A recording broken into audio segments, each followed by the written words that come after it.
This is a suggestion via a channel member. Let's jump into it. Welcome back. Now, there's China, Russia, and Iran beginning joint naval exercises in the South African waters over the weekend as part of the BRICS partnership to, quote, ensure the safety of shipping and maritime economic activities. President Trump is accusing the group of countries of anti-American policies. I spoke with exiled Iranian Crown Prince Reza Pahlavi yesterday on what he is going to do about Beijing involved in Iran's port business. Watch this. The Chinese finalized a deal back in 2021 to acquire ports in Iran. Are there plans to try to separate from the Chinese Communist Party? How do you see that playing out? What say does he have? Look, Maria, this regime, out of weakness, have offered far too many concessions, whether to Russia or to China. We don't believe that the future of Iran has to be antagonistic to Russian or Chinese interests. We just don't want to have unfair, imposed, imbalanced arrangements. Most of these arrangements have been unfair and balanced. It's basically devoiding our country in our national interests. So long as we can defend our national interests, we are prepared to deal with any bloc, so long as it's based on fair trade. Okay. Yeah, guys, you have to stop taking loans, right? Because, I mean, listen, China is like notorious for that Belt and Road Initiative, guys. And I mean, like, absolutely crazily notorious for it. What they do is they give these loans that they know that the countries specifically are not going to be able to pay back based off the interest rate. They'll never actually get out of the overall interest phase of that loan. And then what happens immediately, they say, hold on, if you can't pay this, then give us something of importance. And what do they end up doing? They end up taking your port. Guys, this is happening right now, all over West and East Africa, all over it, right? This is how China has gotten so many ports, like legitimately. So if you want China to stop making these gigantic plays in your country, then you're going to have to stop taking their money. They're trapping you with these loans, bro. Joining me now is the Gatestone Institute senior fellow, Gordon Chang. Gordon, it's great to have you this morning, as usual. Gordon Chang is a hawk, deal bro. That I was referring to that Iran did with China, a $400 billion Iran deal where China is trying to deepen its influence in the Middle East by acquiring these ports in Iran. Now, Reza Pahlavi wants to come in as the transitional leader should the Khomeini regime fall. But my question was, what are you going to do about the Communist Party of China's influence on Iran? Your reaction? Yeah, it'll be too late. China's influence on Iran is deep. It goes back to that $400 billion strategic partnership deal in 2021 that you mentioned. The issue here is going to be oil sales because China is getting discounted oil from Iran. It takes more than 90% of Iran's exports of crude. And so this is going to be reassessed. If there's a new government in Iran, as now appears, I think you're going to see a reassessment, and there's going to be a rebalancing of relationships because people there understand that China's taken advantage of Iran across the board. Yeah, we'll see how that plays out and whether or not Reza Pahlavi gets the opportunity to go back as a transitional leader. But sticking with China, Gordon, Goldman Sachs is predicting a pretty good economy there. China's GDP is expected to grow by 4.8%, according to the economist at Goldman. The report states that this prediction is slightly above economists' expectations. They've got China growing 4.5%. I don't know if you believe any of these numbers. Gordon, what's your reaction, and how do you see the Chinese economy growing? Well, Goldman Sachs is just putting out a forecast that will please the Chinese regime. When we look at the economy last year, China said that it will say that it's grown about 5%, meeting its GDP target. The Rhodium Group put out an assessment a couple of weeks ago saying it was 2.5% to 3%. And you can make a case for zero and contraction, especially when you look at underlying indicators such as tax receipts, housing starts, foreign investment, corporate profits. It just shows that the Chinese economy is declining. It's in a deflationary spiral. That's because of creation of too much investment. The economy is unbalanced. And the thing, Maria, is that China's basically now starting its 2008. In 2008, it didn't want a downturn, so it went on a massive debt spree, and now it's got to resolve this. It's having problems doing so. So whatever the number is, even if it's that 4.8% that Goldman Sachs talked about, it's not going to be enough to actually retire China's mitigate debt. it. Yeah, Right. Liz Peek, how do you see this? It's hard to know what to believe from these government numbers coming out of the Chinese Communist Party government. Yeah, it's amazing. Oh, yeah, don't look at those numbers, bro.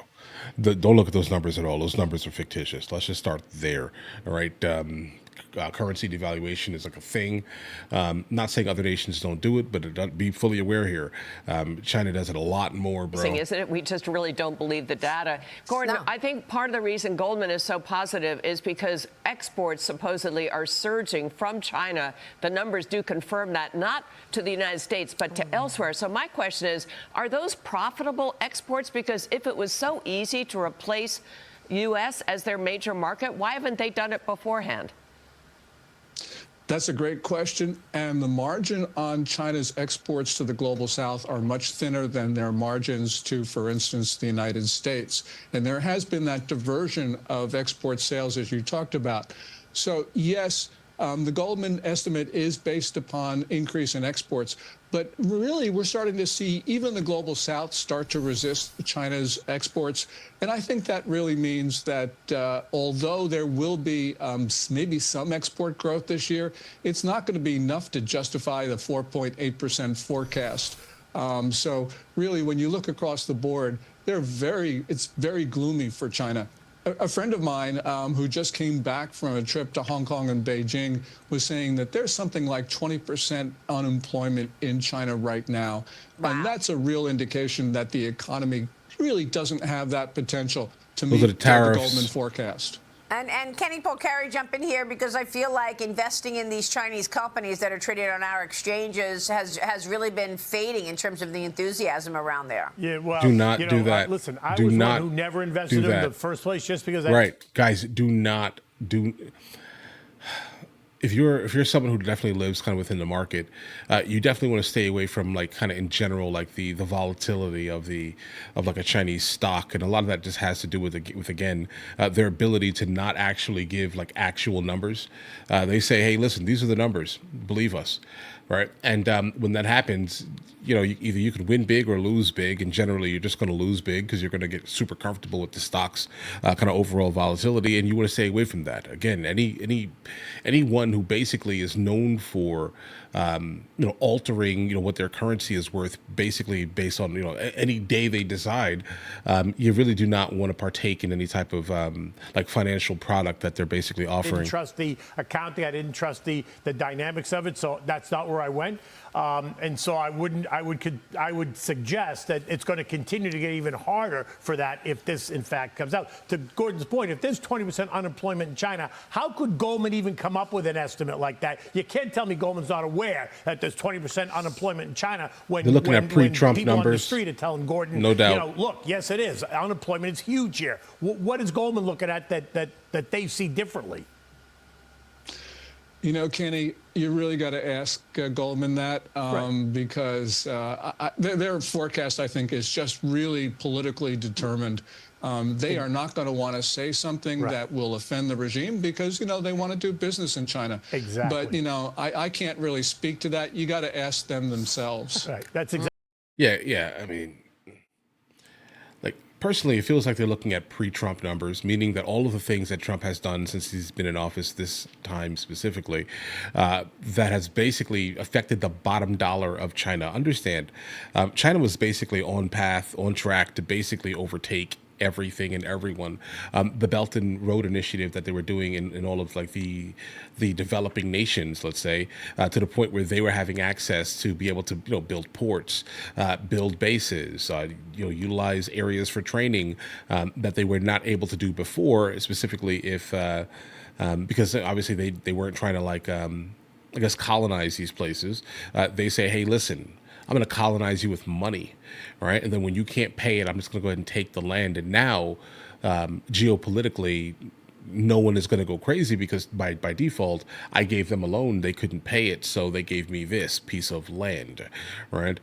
And and it just so happened to have a port on it. Okay. So yeah, I think their goal, China specifically, was world domination kind of by default. Trump gets into office, recognizes it, or his team kind of recognizes that that's actually what's happening here. We're about to lose our place as number one, like, world power type of thing.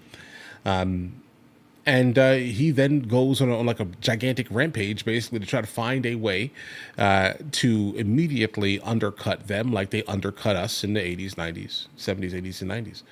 Right?